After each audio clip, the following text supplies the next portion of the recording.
നമുക്കൊരു പ്രശ്നം ഉണ്ടെങ്കിൽ നമ്മൾ വേറൊരാളെ പ്രശ്നം അറിയുമ്പോൾ നമ്മളെക്കാട്ടി വലിയ പ്രശ്നമാണെങ്കിൽ ചിലപ്പോൾ ആ പ്രശ്നം അപ്പൊ നമ്മളെ പ്രശ്നം ഒരു പ്രശ്നമില്ലാതെയാവും അല്ലേ? അല്ലേ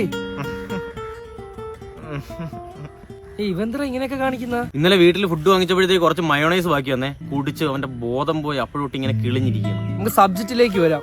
ഈ ലോകം എന്ത് ചെറുതാണല്ലേ. ഇത്രയ്ക്കും അടുത്താണ് ഇവിടെ ഒബാമയെ കണ്ടിട്ട് അമേരിക്ക പോയി ബാക്കി മയോണൈസ് കൂടി എന്തോന്ന് പറയുന്നു. നിന്റെ ഒരു പ്രശ്നം പറഞ്ഞാണ്, കൈ പൈസ ഇല്ല. നിനക്ക് ജോലിക്ക് പോയാൽ പൈസ കിട്ടും, കാര്യം നിനക്ക് ജോലിയുണ്ട്. എനിക്ക് ജോലിയില്ലേ, അപ്പൊ നിന്റെ പ്രശ്നം ചെറുതല്ലേ? നിന്റെ പ്രശ്നം വെച്ച് നോക്കുമ്പോ എന്റെ പ്രശ്നം ഒന്നും അല്ല. എനിക്ക് പൈസ ഇല്ല, ജോലിയില്ല. നിന്റെ ആ വിദ്യാഭ്യാസം വെച്ച് നിനക്ക് നല്ലൊരു ജോലി കിട്ടും, ആ ജോലി വെച്ച് നിനക്ക് പൈസ ഉണ്ടാക്കാം. എനിക്കാണെങ്കിൽ വിദ്യാഭ്യാസം ഇല്ല, ജോലിയില്ല, പൈസ ഇല്ല. അയ്യോ, നിന്റെ പ്രശ്നം വെച്ച് നോക്കുമ്പോ എന്റെ ഒരു പ്രശ്നമില്ല.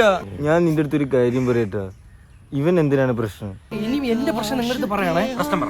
പഠിക്കാൻ അക്ഷരം പോലെ അറിഞ്ഞാത്ത എന്നെ എഞ്ചിനീയറിംഗ് ലോൺ എടുത്ത് വീട്ടുകാർക്ക് പഠിപ്പിക്കാൻ ആക്കി. അവിടെ ഞാൻ ഫുള്ള് സപ്ലൈ ആയിട്ട് തമിഴ്നാട്ടില് ചെന്നൈ പോയി പഠിച്ച് അവിടെയും തോറ്റ് വീട് ജപ്തിയായി.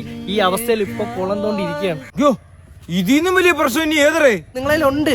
ഇതിന് വലിയ പ്രശ്നം ഞാൻ ഇനി എന്തോന്നാ പറയുന്നത്? നിങ്ങൾ പറയടാ, ഇതിന്ന് വലിയ എന്തെങ്കിലും പ്രശ്നം പറ, എന്നാലും ഇത് വെട്ടിപ്പോവൂ. എടാ, നിന്റെ വിഷമം കേട്ട് ഞാൻ കുടിച്ച മയണസ് വരെ ഇറങ്ങി ഓടി. കുറച്ചുകൂടെ വലിയ പ്രശ്നം പറഞ്ഞ ഇതങ്ങ് വെട്ടിക്കളയടേ.